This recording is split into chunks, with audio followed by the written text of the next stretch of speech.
Diáspora Spot, a alma portuguesa no mundo. O seu podcast da Diáspora Lusa começa agora. Bem-vindo ao Diáspora Spot, o podcast da Diáspora Lusa que dá voz aos portugueses espalhados pelo mundo. Procuramos saber como vivem as comunidades portuguesas na diáspora e como é que os nossos imigrantes mantêm a ligação a Portugal e à cultura portuguesa. Hoje o nosso destino é Acre, no Ghana. É lá que vive Pedro Cid, é de Lisboa e é jornalista. Viva Pedro! Olá Marta, bom dia, um abraço também a quem nos acompanha através deste podcast. Prazer estar aqui contigo. Porquê o Ghana? O Ghana surgiu porque em 2017 a minha mulher, que trabalhava na altura numa empresa angolana da área da alimentação e de bebidas, teve um convite para vir aqui trabalhar para o Ghana, para a Danone. E a questão que se pôs na altura foi: eu vou aceitar este convite se isto for um projeto familiar, porque ela na altura já estava a trabalhar quase há 10 anos em Angola, ia e vinha, ou seja, ela estava 15 dias em Luanda, vinha 15 dias para Lisboa, e desta vez o projeto era bastante, é praticamente irrecusável, não é? Mas quer dizer, ela não queria fazer o mesmo tipo de vida, e neste caso concreto, em relação à Danone, ela a Danone exigia que ela ficasse a viver no Ghana, não se passava o mesmo em Angola, onde ela tinha a possibilidade de estar a viver em Lisboa e ir lá a Angola de 15 em 15 dias, e fez essa vida durante 10 anos. Neste caso concreto, a situação impunha que ela ficasse a viver aqui e, portanto, tivemos uma conversa, e eu, que já estava na altura com cerca de, quase na altura, 28 anos de Antena 1, eu pensei: epá, se calhar isto é bom, vou mudar, vou ver o que é que se passa, e pus uma licença sem vencimento, que era um direito que me existia, porque nós tínhamos na altura, o nosso filho tinha 11 anos, e portanto pus uma licença de vencimento por assistência à família, e vim para aqui. Epá, e aqui continuo ao fim de 7 anos. Entretanto, claro, a licença de vencimento acabou, eu saí da Antena 1, arranjei aqui coisas para fazer, mudei de vida de certa forma, embora continue a ser sempre um jornalista, naturalmente, mas basicamente essa foi a razão por eu vir para aqui, vim por questões familiares. E como é que foi a adaptação? Os principais desafios em Sabes, mudar-se a para adaptação, as pessoas que não conhecem a África acham muito estranho quando eu digo que adoro aqui viver e adoro estar aqui. Mas é verdade que, já conhecendo também agora a maioria dos países aqui da West África, o Ghana é uma espécie de África for beginners, portanto, é uma África para principiantes, porque Accra é uma cidade super segura, é uma cidade que tens tudo, não te falta rigorosamente nada. Enfim, claro que faltam algumas coisas que nós temos em Portugal, mas isso faz parte da nossa cultura, mas consegue-se aqui viver perfeitamente como se estivéssemos em Lisboa, com vantagens, na minha opinião. Por exemplo, estão sempre 30 graus, quer dizer, a temperatura média anual são a 28, 29 graus. Agora, por exemplo, nesta época, estamos com 35 hoje, estou a falar contigo, estão 35 graus. E, portanto, temos essa parte social que eu penso que na Europa se perdeu um bocadinho. Todos os dias temos alguma atividade para fazer, é uma cidade extremamente cultural do ponto de vista de opções, temos várias coisas para fazer. A diáspora portuguesa aqui, que não somos muitos, mas somos muito unidos, ou seja, conseguimos arranjar aqui uma comunidade que ou é este, ou é aquele, ou sou eu. Todas as semanas há um almoço, há um jantar, reunimos sempre para ver a seleção nacional, temos o nosso sítio já previamente escolhido. Ahm, Quando há um Benfica-Porto, como por exemplo aconteceu há 2 dias, lá fui eu para casa de um amigo benfiquista ver a bola, jantar, etc. E é nessa altura que nós matamos as saudades de facto, de algumas coisas portuguesas. Mas a adaptação foi facílima, porque de facto Accra é uma cidade, do ponto de vista de receber pessoas, fantástica. e como é que é o povo? Como é que é viver em Acre? Como é que é o teu Vou-te dia? vou-te dar um exemplo que dou sempre. Quando aqui cheguei, a dificuldade principal que eu tive foi ser servido rapidamente, no sentido, por exemplo, eu vou a Lisboa, vou a um café, eu peço uma bica e ao fim de 3 minutos eu tenho na minha mesa, não é? E eu aqui chegava, pedia um expresso, epá, de 5 minutos, 10 minutos, um quarto de hora, não vinha, eu ia lá dentro, mas o que é que se passa?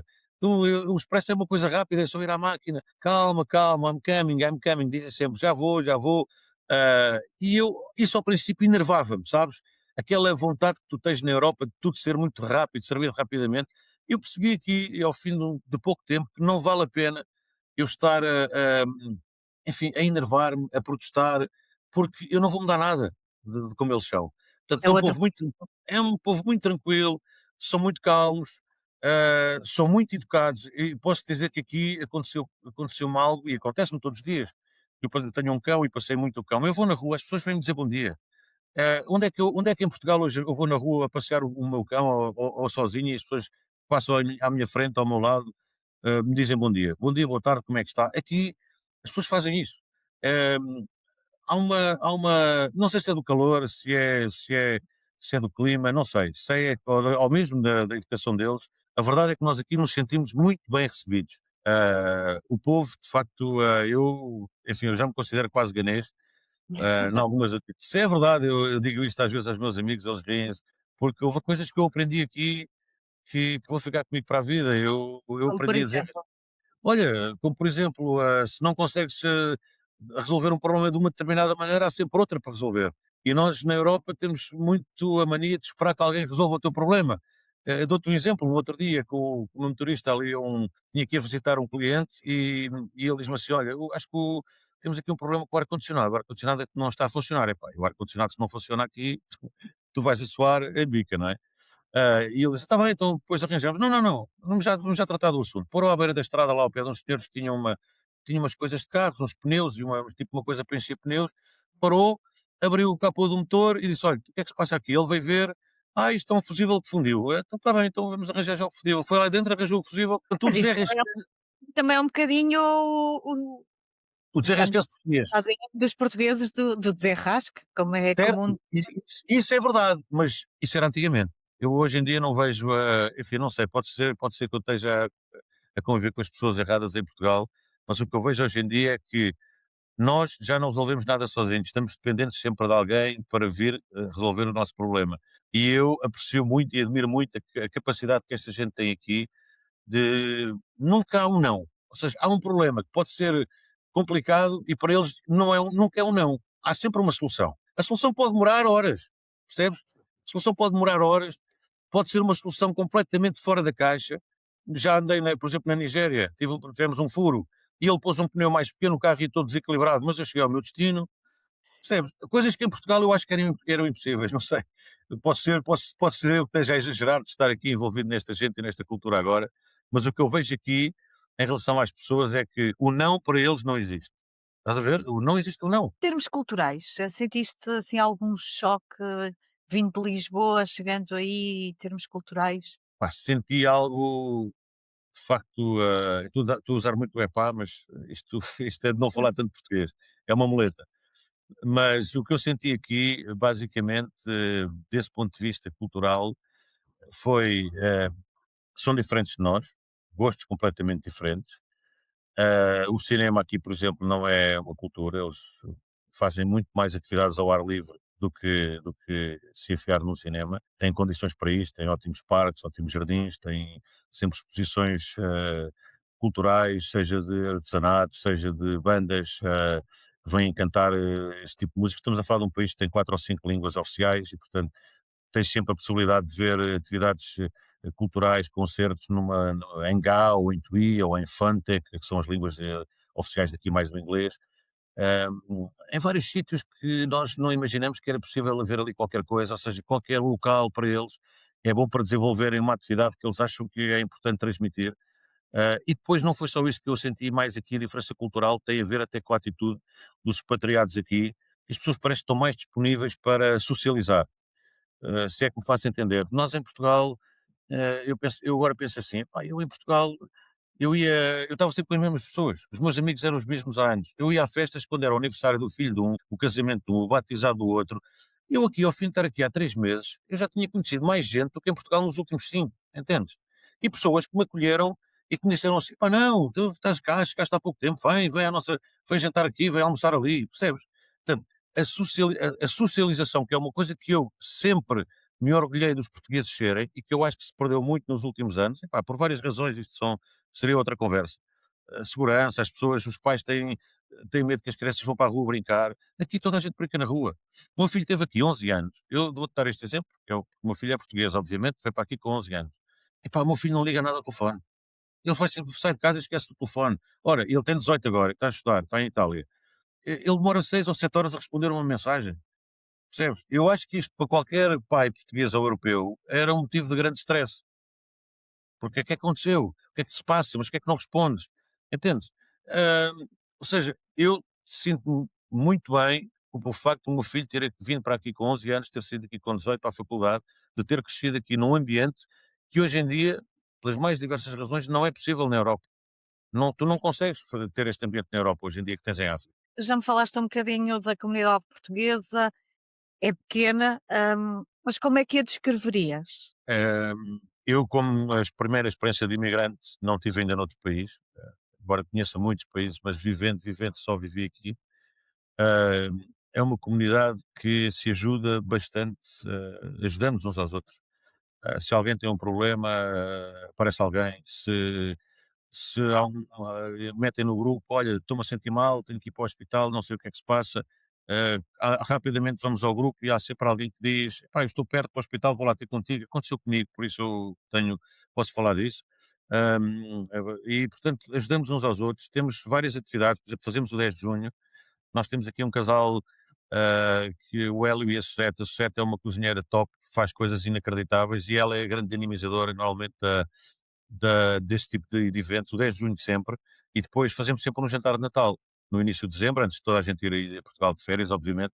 Portanto, eu considero que a nossa comunidade é uma comunidade unida. Nem todos estão aqui em Accra, há muitos que estão noutras cidades. Eu diria que talvez 60, 70% da comunidade que aqui está ligada à área da construção. Temos também aqui uma outra empresa com produção local, com fábricas no Ghana. Tem também, obviamente, bastantes portugueses, mas a maioria está ligada à construção, obras grandes, aeroportos, estradas, obras públicas, muitas vezes ligadas ao Banco Mundial, e somos uma comunidade bastante unida, portanto, quer dizer, não tenho conhecimento de nenhum tipo de fricção entre portugueses aqui. Obviamente temos aqui uma situação que é um bocado aborrecida, não temos uma embaixada. Temos aqui um senhor, que é uma espécie de cônsul honorário, pelo simples facto de já estar no Ghana há 40 anos e, portanto, é a nossa ligação. Se tivermos algum problema, se alguém perder o passaporte, se for preciso ter um documento, portanto, ele consegue arranjar forma de nos dar uma espécie de um salvo-conduto para podermos ir a Portugal tratar do que falta, não é? Mas a falta da embaixada aqui é muito importante. Por exemplo, eu já questionei, até já tivemos aqui visitas bilaterais por exemplo, o antigo Ministro dos Negócios Estrangeiros, o Cravinho, esteve aqui e eu perguntei-lhe, mas, por exemplo, há mais gente aqui a viver no Ghana do que na Nigéria ou na Costa de Marfim. Porque é que há lá embaixadas de Portugal e aqui não há? E a explicação é óbvia e faz sentido, tem a ver com as trocas comerciais. Quer dizer, Portugal tem um balanço comercial muito superior com a Nigéria, com a Costa de Marfim, do que o Ghana. E, portanto, apesar de termos aqui mais gente, do ponto de vista de governos, não é? De relações governamentais, faz mais sentido ter embaixadas onde há trocas comerciais mais elevadas.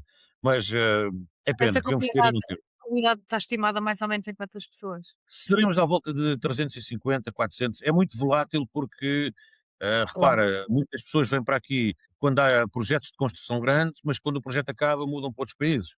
Portanto, nós aqui em quase 8 anos que eu já cá estou, muita gente passou, muita gente ficou, muita gente foi embora. De quando eu cheguei, há muito poucos. há muitos. Chegámos a ser muitos, mas neste momento somos poucos. E vêm outros, quer dizer, não é assim, E a comunidade renova-se, não é? esta falta de uma embaixada para ti, do teu ponto de vista, digamos que é uma falta, é uma lacuna. É, é uma falta. Posso dar o exemplo quando foi do Covid. Há uma série de regras. Se eu tiver que viajar, eu viajo muito aqui para os países da West África e preciso sempre de visto. Isso implica que o meu passaporte, mesmo aquele, o maior, está sempre. Enche rapidamente de carimbos, porque às vezes há vistos que ocupam a página inteira, depois há os carimbos de entrada, de saída, etc. Portanto, eu durante o Covid já não estava a conseguir pedir vistos para determinados países, porque eles obrigam ou 3 páginas brancas ou 4, pronto, depende do país. E eu precisei de renovar o passaporte durante o Covid, não tendo aqui embaixada. Tentei tudo e mais alguma coisa, por exemplo, a de São Tomé, que era eventualmente a mais fácil para mim, porque era só apanhar aqui um voo de Accra para São Tomé, 1 hora e meia, mas a Embaixada de São Tomé não emite vistos, não emite passaportes, perdão. Ah, Tinha a solução da Embaixada da Nigéria, não consegui a Embaixada da Nigéria, tentei por vários meios enviar o meu passaporte, não deu, e portanto tive que esperar. Estive aqui parado para aí 3 ou 4 meses até abrirem os voos para a Europa outra vez e eu conseguir ir a Portugal renovar o meu passaporte. Portanto, é mais do ponto de vista logístico, estás a ver, do que propriamente um apoio a quem aqui vive, porque as embaixadas, obviamente, eu estou registado na Embaixada da Nigéria, porque é a embaixada que me disseram que dá apoio ao Ghana. Agora acho que vai mudar, abriram na Costa de Marfim e disseram que vai mudar, que faz algum sentido, porque é mais perto. Mas, assim, sempre que eu precisei de recorrer à embaixada, nunca tive sorte. Tive que sempre resolver os meus problemas logísticos e burocráticos em Portugal. É um facto. Mas claro, eu sei que países que têm embaixada ajudam, obviamente. Fácil. Falavas-me desses convívios entre os portugueses, é fácil manter, ou se mantens, aliás, hábitos e costumes na tua vida diária ou nem por isso? Perdi-os rapidamente aqui. Não sei explicar a razão, acho que me adaptei. Eu acho que tive sorte, adaptei-me aqui muito depressa, Mas porque eu falavas gosto. por isso é algo muito português e também, pronto, muito habitual entre os jornalistas. Não sei se é o teu hábito, mas bebemos Sim, muitos cafés. sim, quer dizer, eu em Portugal eu acho que lia os jornais todos os dias, não é? Eu chegava à rádio, tinha os jornais à disposição, eu lia os jornais todos os dias, não só os de desporto, sempre gostei de ler os jornais e aqui acabou que perdi esse hábito, quer dizer, primeiro não tenho jornais, porque eu gosto de ler em papel, sabes? Eu sou old fashion nesse aspecto e aqui não tenho. Portanto, o que é que eu faço? Eu tive que, claro, tenho necessidade de informação e tive que configurar, sei lá, as minhas aplicações para receber aquilo que eu quero de quem quero. Claro que no início eu tinha, sei lá, eu estava sempre a receber notificações. Com o tempo eu fui refinando isso. Eu agora só recebo de alguns e de algumas coisas que me interessam. Esse foi um hábito que eu perdi claramente. O estar no café. Não, tu não consegues estar aqui muito tempo sentado num café porque estão 30 e tal graus, começas a suar. Ou vais para dentro. E não tem piada nenhuma estar num café, num país tropical, num café lá dentro, ou com o ar-condicionado, não tem piada. Percebes? Tu fazes isso uma vez ou duas, mas cá fora é que é bom. Portanto, deixei de passar tanto tempo a consumir informação física, digamos assim. Passei a andar mais na rua, comecei a fazer passeios. A melhor coisa aqui para um expatriado que pode ter é um cão, porque faz exercício e convives com o ar livre. Eu tenho um, felizmente. Ah, não sei, sabes, quando cheguei aqui, ao fim dos tempos, eu sentia falta de muita coisa. A tal Portugalidade, não é? Dizem. Sentia falta de muita coisa. Passado uns meses eu só sentia falta de pessoas. Ah, não, é muito difícil para, às vezes para alguém que está na Europa e não conhece a realidade africana, ouvir uma pessoa que viveu 49 anos da sua vida em Lisboa dizer que vive em Acre e agora só sente falta de pessoas. Mas é verdade, eu não sinto falta de nada em Portugal. Nada, nada, nada, nada. A não ser pessoas. A não Não ser tens pessoas. Família, amigos, claro. Muitos vêm cá, a família vem cá, já vieram cá muitos amigos meus e gostam disto quando vêm, mas eu fico sempre a pensar que se calhar, não sei porquê, eu acho que eles gostam muito de cá vir, mas se calhar não gostavam de cá viver. E eu neste momento é ao contrário, eu adoro cá viver, epá, e gosto de ir a Portugal, pronto. Ou seja, o paradigma mudou. E em termos de alimentação, já te adaptaste à gastronomia local ou em Hum, casa ainda é ainda muito se sabe difícil. muita comida portuguesa? É muito difícil. Quem disser o contrário não está a falar a verdade. Adaptar-se à gastronomia local. E eu agora que viajo em África, países francófonos, anglófonos e antigas colónias portuguesas, eu percebo uma ou duas coisas relativamente à gastronomia. Todos os países que são anglófonos, a gastronomia é simplesmente horrível. É um bocadinho como isso em Inglaterra e Paris, quer dizer, em Paris tens comes tudo bom e do melhor, coisas como deve ser, e em Inglaterra eu fiz and chips e pouco mais, e umas pies, etc. Umas tartes. E passa-se o mesmo aqui, ou seja, a gastronomia deles, a mim faz-me imensa confusão. Tu vives num país de costa, com uma costa espetacular, e eles comem pouco peixe. Eu diria que 70% da alimentação deles é com frango. E depois tem uma coisa que é muito saborosa, dizem eles, mas que eu não gosto, que eles cozinham tudo com óleo de palma. Para mim, sabes, nós que estamos habituados a azeite, etc., pronto, não, é difícil, tem coisas muito boas, tem umas sopas ótimas, isso é verdade, as sopas são ótimas. Depois tem algumas coisas com base em fruta também muito boa, mas, por exemplo, se quiseres comer uma refeição completa ganesa, eu tenho dificuldades, confesso. E isso foi o principal problema que eu tive aqui ao princípio, porque, por exemplo, eu aqui não vou ao supermercado e não encontro bacalhau, não há bacalhau, não é? Não há enchidos, não há aqueles queijinhos da nossa terra. Vão sempre Ah, na quando vens a Portugal? as minhas malas, repara, eu agora tenho uma vantagem, eu quando vou aí, eu não levo roupa. A roupa, se eu for aí no inverno agora no Natal, eu não vou ver roupa, porque, quer dizer, não vou levar calções e t-shirts e polos para aí porque está frio, não é? Portanto, a minha mala vai vazia e para cá vem cheia. Trouxe bacalhau, trouxe, sei lá, trouxe favas, olha, por exemplo, favas que não há aqui, que é incrível, mas não há, eles não comem, portanto, eles aqui, o que eles não consomem, não existe. Não existe. Repara, nos supermercados, por exemplo, iogurtes, só há iogurtes locais, quer dizer, isto foi um problema para o meu filho, basicamente, mas de vez em quando lá se arranjam os importados, muito caros, muito caro. Tudo o que é importado da Europa é muito caro aqui. Há uma lei de proteção aos produtos locais que eu concordo e até faz algum sentido para obrigar as pessoas a consumir e a ajudar a indústria local da alimentação. Mas claro, nós que vimos da Europa temos saudades, quer dizer, o iogurtezinho grego ao pequeno almoço, ou sei lá, isso não existe aqui. Portanto, tivemos que nos adaptar, fazemos outras coisas. Claro, a minha mala quando vem de Portugal para aqui, eu agora vim, a semana passada e vinha cheia de bacalhau, de enchidos. O que quer dizer? Que me vai dar para um mês ou 2, percebes? Depois acaba e lá volto eu à rotina de ter que ir à peixaria, porque eu aqui como muito peixe, muito mais do que comia em Portugal. Porquê? Porque a carne que eles mais aqui têm é frango, quer dizer, eu não posso estar a comer frango todos os dias, por exemplo, não há peru. Quando eu cheguei há 8 anos, para arranjar a carne de porco era muito difícil. Agora, devido enfim, uma série de obras importantes que os chineses aqui estão a fazer, e como há muitos chineses e eles comem muito porco, já começou já compensa eles terem esse produto aqui. E portanto temos que gerir, a nossa vida é gerida de acordo com, vais a um supermercado, tem uma coisa, vais a outro, tu não consegues comprar tudo num só supermercado.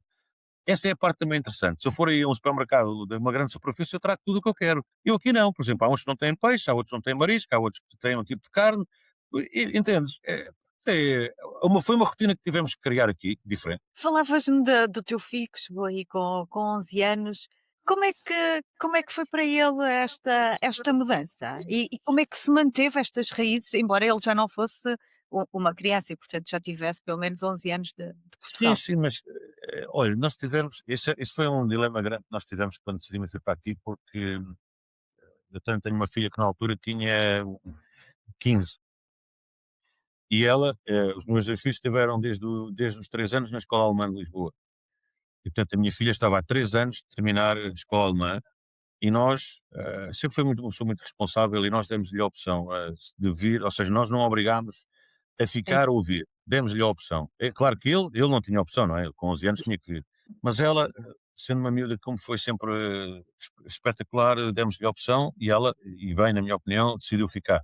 Portanto, fez a escola alemã dos 3 aos 18 anos, o chamado Abitur, que é uma coisa acho que terrível de fazer, que é os exames alemães, mas fez bem, já acabou o curso, já está a trabalhar em Portugal, portanto tomámos a decisão certa, é claro, veio cá muitas vezes, sempre que podia, e o Miguel veio para aqui com 11 anos, adaptou-se de forma inacreditável, ao fim de 2 meses falava inglês, fluente, ah, quer dizer, e ele também vinha de uma escola, da escola alemã, não é? Portanto, Uhum. veio aqui para uma escola internacional, adaptou-se completamente.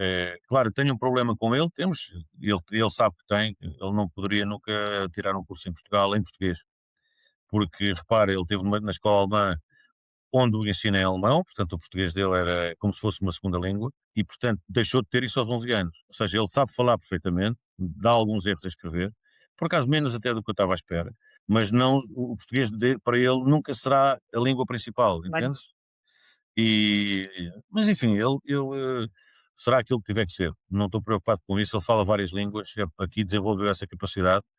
eh, e para mim foi um privilégio. Eu acho que ele hoje em dia não dá assim tanto valor a isso. Está naquela fase dos 18 anos, pronto. Mas eu sei que ele daqui a uns anos talvez vai, criar. vai se lembrar muito dos tempos que passou aqui em África, porque fez aqui amigos para a vida de vários países, várias nacionalidades, que é algo que em Portugal não consegues fazer. O grupo de amigos dele tinha um do Ruanda, um de Moçambique, um israelita, um guatemalteco, um alemão, um libanês, portanto, imagina, grandes amigos que ficaram para a vida, cada um hoje em dia está no seu sítio, não é? Nem todos estão, o meu filho foi para a Europa estudar, mas outros foram para o Canadá, para os Estados Unidos, mas mantém a ligação e eu penso que enfim, a união que criaram aqui ao longo destes anos ficará para a vida e para mim foi um prazer ver o meu filho crescer como eu no fundo ainda cresci. Porque quando eu tinha 11 anos, eu brincava na rua. Eu pegava na bicicleta e ia para a rua, eu jogava para a rua com os meus amigos, e isso perdeu-se em Portugal. E eu penso que faz muita falta, sabes? Faz muita falta. Para ti, como é que defines Portugalidade? Compreendo agora perfeitamente.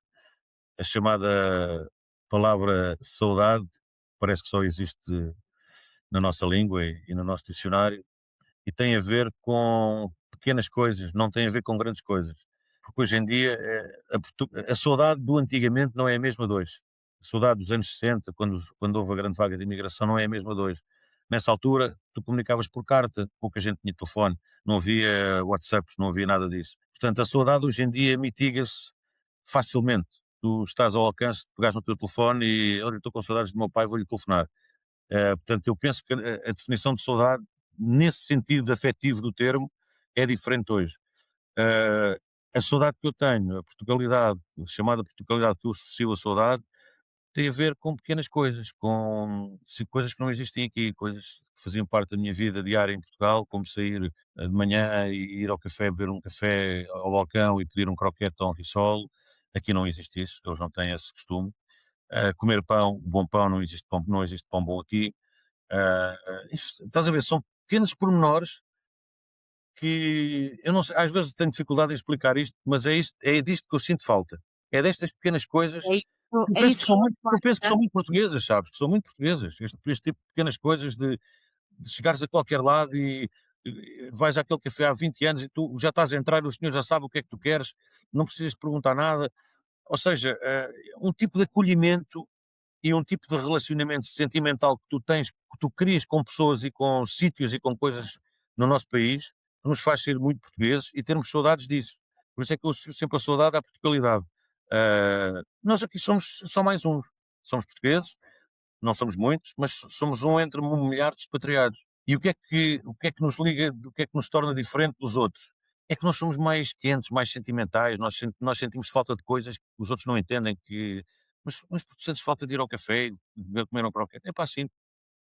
Mas eu no meu país não fazia isso. Está bem, mas isto é uma coisa muito típica de ser português, não é? Quer dizer, é difícil de explicar. Como a saudade era difícil, como é difícil explicar a palavra saudade a estrangeiros aqui, amigos que eu tenho expatriados, não entendem isto dessa maneira. A Portugalidade também não é fácil de explicar a quem não sabe o que é ser português, não é? Achas que aprendeste agora no Ghana o real valor e significado da palavra saudade? Completamente. Mas como eu te disse, só de pessoas. Ou seja, eu quando nós estamos aí, nós nem pensamos nisso, porque nós, já sei, para a semana vou ver a minha mãe, vou ver o meu pai, telefone, agora, aqui passam-se meses e meses e meses que eu, por exemplo, não vejo a minha filha, não vejo os meus pais, falo com eles ao telefone, agora há chamadas de vídeo, quer dizer, não é a mesma coisa, não dá, não, falta aquele abraço, sabes, falta o beijinho, falta isso, claro que sim, senti claramente desde que vim para aqui, o sentimento da palavra saudade, claro. Saudade nesse aspecto e saudade noutros aspectos da nossa vida que, quando nós estamos aí, nós nem sequer pensamos nisso. São dados adquiridos. São coisas adquiridas. Nós Ou estamos aí seja, na nossa rotina uma e nós aí, eu em Portugal aí não tinha saudades de nada, claro, eu vivia aí e quando vim para aqui passei a ter saudades de pessoas. De pessoas. Não, quer dizer, não tenho saudades de algumas coisas de Portugal que me chateiam bastante, irritam-me algumas coisas. Eu acho que nós somos maltratados aí por quem nos governa em muitas coisas, porque, quer dizer, nós somos um país que tem salários miseráveis e temos uma carga fiscal brutal, epá, e eu não consigo entender isso. E eu aqui também aprendi certas coisas que têm a ver com a meritocracia, que é algo que deixou de existir no nosso país, infelizmente. Mas pronto, isso era outra conversa. Tenho saudades, a é, saudade, já vamos um bocadinho por esse caminho. Estar fora mudou a forma como olhas para Portugal? completamente. Essa para mim foi a grande diferença que eu não esperava na minha atitude em relação ao meu país. Eu, quando vivia em Portugal, eu era o maior defensor possível imaginário de Portugal. Vocês não, quem me conhece sabe isso. Eu defendia Portugal em todo o lado onde eu fosse. Era o melhor país do mundo para mim. Vir para aqui e perceber certas coisas que no meu país não existem e que são muito importantes e que deviam existir, como por exemplo dar mérito ao teu trabalho, no sentido de seres recompensado por isso. Não no sentido de teres que ir pedir para seres recompensado por isso. Ou seja, aqui é evidente que estamos a falar de empresas, muitas delas multinacionais, mas eu também tenho amigos que trabalham em empresas ganesas onde acontece o mesmo. Tu fazes aqui o teu trabalho, que é o teu trabalho. Se cedes em algum ponto do teu trabalho, tu és recompensado por isso sem teres que pedir. Entendes? Ou seja, há um respeito muito maior pela tua capacidade de fazer crescer uma determinada instituição. Enquanto que nós aí, o que eu sentia aí é que eu era um número. Eu era um número para a minha entidade patronal, eu era um número para o meu governo, era um número, é o meu NIF, não é? Que interessava a eles para receber os meus impostos. Não via e não vejo onde é que parte dos meus impostos eram aplicados, porque as coisas não funcionam claramente bem. Ah, e esse foi a grande diferença que eu senti aqui na forma como eu olhava o país. Eu, hoje em dia, claro, continuo a ser português de corpo e alma e continuo a adorar ir a Portugal e continuo a adorar o meu país, mas já não o defendo tanto como de antes, porque já não tenho argumentos para o fazer. És mais crítico. Muito mais. Neste momento sou muito mais crítico de Portugal, muito mais. Eu acho que temos, infelizmente, uma classe política medíocre, para não dizer má, entre muitos, safam-se 2 ou 3, não há ninguém que as pessoas olham para o seu umbigo, as pessoas vão para a política, parece que é para se promover, quando o objetivo de ir para a política é fazer crescer o país, dar melhores condições à população. Eu não vejo isso acontecer. E nós aqui em África, as pessoas dizem muito: mas em África isso ainda é pior. Tem razão, em alguns sentidos, mas também temos de vez em quando coisas a acontecer, que na Europa não se fala, mas, por exemplo, ninguém sabe, mas o Ghana foi, o ano passado, 25, o país teve a moeda com a melhor performance, ganhou 40% face ao dólar, foi um país que conseguiu pagar em 2 anos antecipadamente o empréstimo que tinha ao MFI. Isto acontece porquê? Porque mudou o governo e, portanto, veio um presidente que foi capaz de pegar em recursos do país que estavam a ser desbaratados por quem cá estava anteriormente, juntou e está a desenvolver o país. As pessoas não imaginam na Europa. No outro dia estava ali, há 2 dias, a ver o Benfica Porto em casa de um amigo, fui à varanda, olhei, tinha 18 gruas, 18 gruas a trabalhar. Isto significa um desenvolvimento, significa que alguma coisa está a acontecer aqui, percebes? Ah, mas pronto, eu sei, o Ghana na Europa e em Portugal especialmente não conta, não é? Só quando jogamos com a seleção do Ghana, isso só aí é que Pois é. interessa. Tendo em conta esta tua experiência, se pudesses, mudar alguma coisa ou uma medida, algo que tu gostasses de ver mudado em Portugal? Em Portugal? Olha, eu, se soubesse o que sei hoje, tinha vindo para a África muito mais novo e muito mais cedo. E se isso tivesse acontecido, eu talvez tivesse tido tempo para desenvolver aqui um tipo de atividade que mais tarde me permitisse chegar a Portugal e fazer alguma coisa por Portugal. Mas vim com 50 anos quase, e, portanto, neste momento não é fácil. Mudava muita coisa. Começava por mudar eh, a carga fiscal, começava por dar incentivo a quem não tem capacidade, mas tem ideias. Porque em Portugal as pessoas têm imenso valor, mas muitas vezes não conseguem transformar esse valor em projetos, em algo, porque o sistema não deixa. Eu vou dar um exemplo muito, muito simples. Eu tenho um cliente na Libéria, libanês, que, cujo pai era inglês e, portanto, ele tinha e tem passaporte britânico. Mas quando a Inglaterra saiu do Brexit, ele deixou de poder viajar à vontade pela Europa toda. E ele disse: "Pá, eu gostava de investir num país europeu, gostava de saber como é que eu posso fazer isso para obter o passaporte", a chamada história dos vistos gold, ok? No caso Exato. deste, não era um visto gold, chegar, pagar e ter o passaporte, ele queria mesmo investir. E eu ajudei, dei-lhe uma série de contactos, isso já foi há 6 ou 7 anos. E ele foi a Portugal, ter com essas pessoas, advogados que trabalhavam na área, na altura, empresas que faziam esse tipo de facilitação, e eu, entretanto, só o visitei passado 6 meses. Eu voltei lá e disse: "Não, já é português? Já és português?" Ele: "Não, sou irlandês." Mas o que é que se passou?" "Pá, eu fui a Portugal, fiz tudo direitinho que me pediram, ia começar a abrir a minha empresa, mas antes de começar a abrir a empresa já me estavam, tipo, a pagar imposto A, B ou C." E eu pensei para mim: "Então, mas eu ainda nem comecei a ter revenues, nem comecei a ter rendimentos da minha atividade, e já me estou, tipo, a pagar impostos. Que país é este?" Foi-se embora. Não aceitou, foi para a Irlanda, criou-se a mesma coisa que queria fazer em Portugal, fez na Irlanda. Era uma empresa de trading e, pronto, trazia produtos da África para aí, e daí para aqui, de dar emprego a 20 pessoas, que era o que ele ia fazer em Portugal, ah, mas só começaram a cobrar-lhe impostos ao final do primeiro ano de atividade. Ora, aí ele já tinha que pagar as licenças dos bombeiros, ou não sei o quê, as licenças da Câmara, só para abrir um negócio, percebes?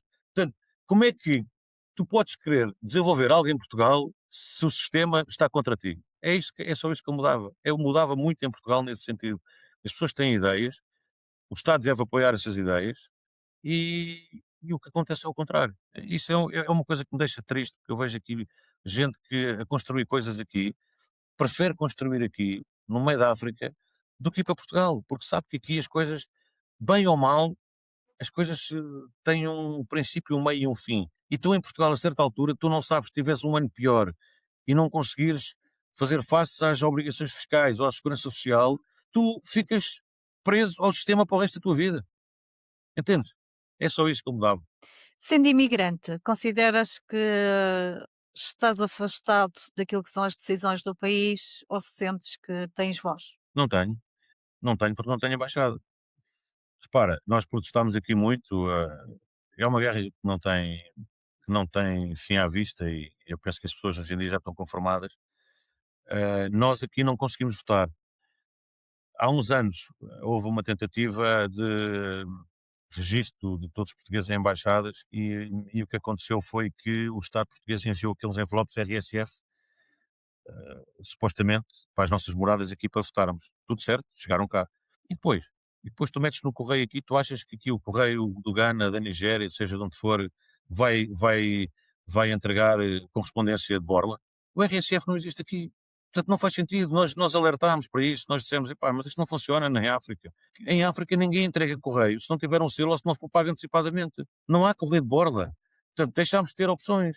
Ah, online eles não querem porque têm medo disto ou daquilo, quer dizer, portanto, eu não voto em Portugal só, coincidentemente votei acho que o ano passado, estava lá, estava aí em janeiro, ou o que foi, quando foram as eleições, as últimas, não foram as últimas, as penúltimas, coincidentemente eu estava em Portugal, mas fora isso eu não voto, não tenho possibilidade de votar.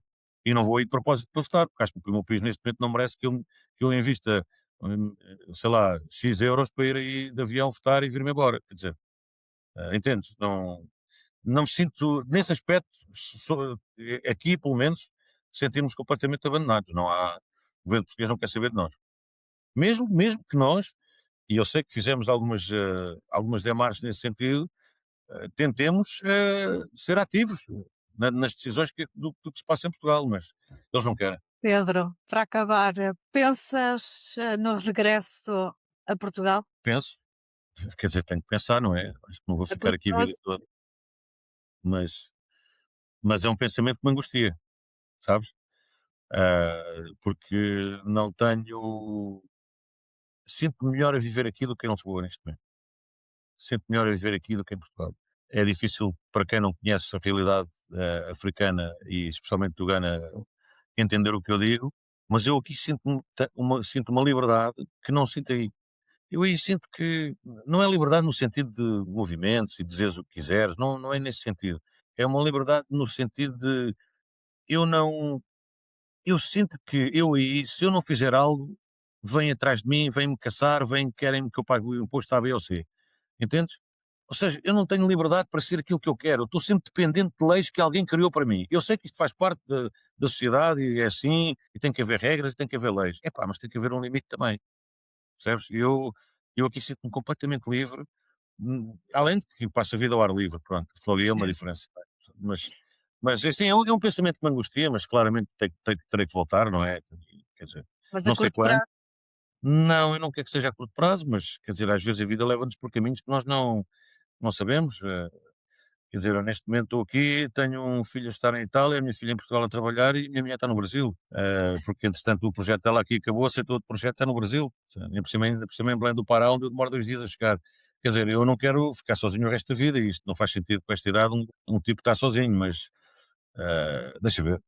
É assim, um dia de cada vez. Neste momento tem que ser um dia de cada vez, embora eu não pretenda voltar, mas se tiver que voltar, voltarei. Quer dizer, voltarei com prazer e vou tentar fazer o que sempre fiz, trabalhar, porque é uma coisa que eu gosto de fazer e é o que é. E ajudar, é assim. ajudar o teu país, também com essa toda a tua experiência que ganhaste em terras Sabes, africanas. sabes, eu acho que às vezes o meu país, e é por isso é que eu acho que muito pouca gente, quando vem para fora e consegue ser bem sucedida lá fora, depois muito pouca gente volta a Portugal. Pedro Cida, obrigada por esta viagem pelo Ghana, por Accra, onde estás a viver. Então, para terminar este Diaspora Spot, que regressa na próxima semana à procura da alma portuguesa no mundo, num novo destino.